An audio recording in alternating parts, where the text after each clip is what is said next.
Voter তালিকায় থাকিব না, থাকিব না, থাকিব না।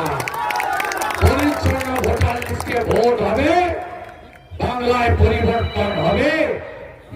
3100 টাকা কুইন্টাল ধান কিনছে ওখানকার আদিবাসী মুখ্যমন্ত্রী, উনি 3100 টাকা করে ধান কিনছেন। কথা দিচ্ছে এই মুখ্যমন্ত্রী 6888টা কারখানা দাঁড়িয়েছে, আমরা টাটাকে ফেরাবো। ভারতীয় জনতা পার্টি টাটাকে ফেরাবে। রঘুনাথপুর পাড়া এটা মিনি ইন্ডাস্ট্রিয়াল জোন। এই জোনে কতবার তৃণমূল বলেছে ইন্ডাস্ট্রি হবে, কতবার বলেছে, হয়েছে? হয়নি।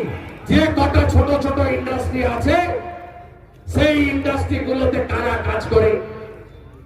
এখানকার লোক না বাইরের লোক? বাইরের লোক তো। আমি জানি বন্ধু, আমি তো বালুমাটির লোক, আমার লালমাটির সঙ্গে সম্পর্ক বেশি। আমি মুড়ি পান্তা খাওয়া লোক আপনাদের মতো।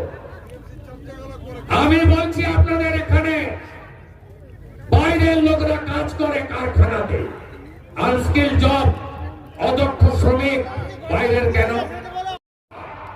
অবিভক্ত পশ্চিম মেদিনীপুর বাঁকুড়া জেলা, একদিকে মাওবাদী জনসাধারণের কমিটি, অন্যদিকে যৌথ বাহিনীর অত্যাচার ছিল। একদিকে মাওবাদীদের অত্যাচার ভয় দেখানো, অন্যদিকে জনসাধারণের কমিটির নামে জোর করে মিছিলে আপনাদের হটানো, আর মনীন্দ্র গোপেদের নেতৃত্বে সিপিএম এর হারবাদ বাহিনী এখানে অত্যাচার করত। সেই অত্যাচারের বিরুদ্ধে লড়েছিলাম। আমি আপনাদেরকে বলি, 11 সালে ভোটের আগে বলল পুরুলিয়াতে জল দেব, আমাকে ভোট দিন। ভোট দিলেন আপনারা। শান্তিরাম মাহাতো তিনি মন্ত্রী হলেন, তারপরে 16 ভোট হলো, বললো ভোট দিন, জল দেব।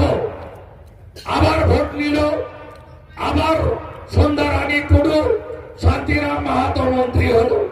21 ভোট নিল, সেখানে শান্তিবাবু হেরে গেলেন মানেশ্বর বাবুর কাছে। আবার সন্ধ্যা টুডু মন্ত্রী হলো। মন্ত্রী হওয়ার পরেও এই জেলাতে জল পেয়েছেন আপনারা, পানীয় জল? আমি যখন গ্রীষ্মকালের কর্মসূচিতে আসি, একটা নলকূপ, তাকে ঘিরে 250টা কলসি বা বালতি নিয়ে মায়েরা, দিদিরা, বোনেরা বাড়ি আছে। কি পেলেন? 15 বছরে বলেছিল দামোদর থেকে জল তুলব, সেই জলকে পিউরিফাইড করব, নলে জল পাঠাবো, পুরো আসানসোল জোন, পুরুলিয়া, বাঁকুড়া, আমি সব বাড়িতে জল পাঠিয়ে দেব। কিন্তু আপনারা 15 বছরে পাননি। মোদিজি তিনি প্রথম থেকে মায়েদের কথা ভাবেন। যত বাড়ি দিয়েছেন দেশে, 5 কোটি বাড়ি, সব মহিলাদের নামে এগ্রিমেন্ট হয়েছে। নরেন্দ্র মোদিজি 11 কোটি মহিলাকে উজালার গ্যাস দিয়েছেন, বাজারের গ্যাস থেকে 400 টাকা কমের গ্যাস। প্রচুর হিন্দুরা যারা আওয়ামী লীগ তারা প্রাণ বাঁচাতে ভারতে, পশ্চিমবঙ্গে আসে এবং গোটা ভারতবর্ষের কোনো রাজ্যের পুলিশই এদের উপর হামলা করেনি। মমতা ব্যানার্জির পুলিশ তারা জামাতিদের ভূমিকা নিয়েছে। তারা এই মুহূর্তে যদি আপনি যান কাকদ্বীপে, আলিপুরে, রানাঘাটে, বারাসাতে, কৃষ্ণনগরে, রায়গঞ্জে, মালদাতে প্রচুর হিন্দু শরণার্থীদের পুলিশ গ্রেফতার করে। সেই কারণে 1 সেপ্টেম্বর আমাদের 1 সেপ্টেম্বর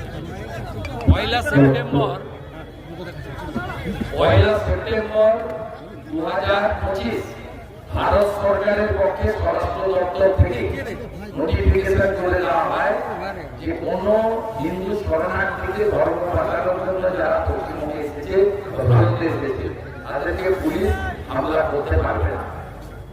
তাই সৌরজ্যোতি তিওয়ারির মামলাতে ইতিমধ্যে একটা রায় হয়েছে, অনেকে বের পেয়েছে, রিলিজ হয়েছে।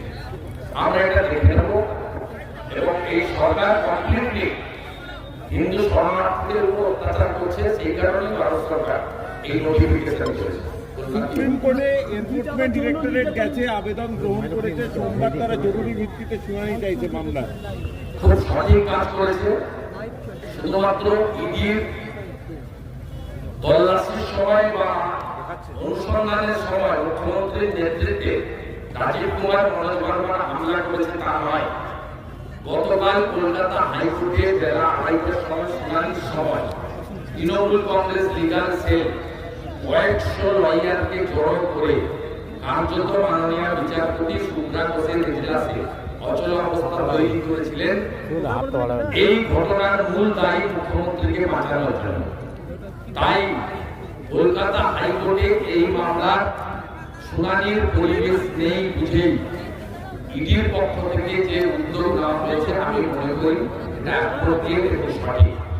এবং ইডি যে আবেদনগুলো হাইকোর্টে করেছে তার লয়ারের মধ্য দিয়ে এটা গোটা পশ্চিমবঙ্গের মানুষের বক্তব্য। এই মামলায় সিবিআই হস্তক্ষেপ দরকার। মুখ্যমন্ত্রী রাজীব কুমার মনোজ ভার্মা সহ অভিযুক্ত পুলিশ অফিসার তাদেরকে এফআইআর এ অন্তর্ভুক্ত করার আবেদন আছে এবং যে গুরুত্বপূর্ণ নথি ইলেকট্রনিক ডিভাইস মমতা ব্যানার্জি নিজে ছিনতাই করেছেন সেটা উদ্ধার করার জন্য সিবিআই কে দায়িত্বভার অর্পণ করা এই আবেদন আছে। আমি মনে করি পশ্চিমবাংলার সমস্ত মানুষের এটাই আবেদন। এইভাবে আইন হাতে তুলে কেউ নিতে পারে না। কোন সাধারণ মানুষের জন্য দেশের যে আইন, মুখ্যমন্ত্রী হলেও তার ক্ষেত্রে আইন কিন্তু সমান। মুখ্যমন্ত্রী বলে তিনি দুটো ভোট দেন না, আপনিও একটা ভোট দেন, পুরুলিয়ার একটা প্রান্তিক মানুষও একটা ভোট দেয়, আর মুখ্যমন্ত্রী রাষ্ট্রপতি প্রধানমন্ত্রীও একটা ভোট দেয়। আমাদের দেশের সংবিধান বাবা সাহেব আম্বেদকর সেইভাবে তৈরি করে দিয়ে গেছে।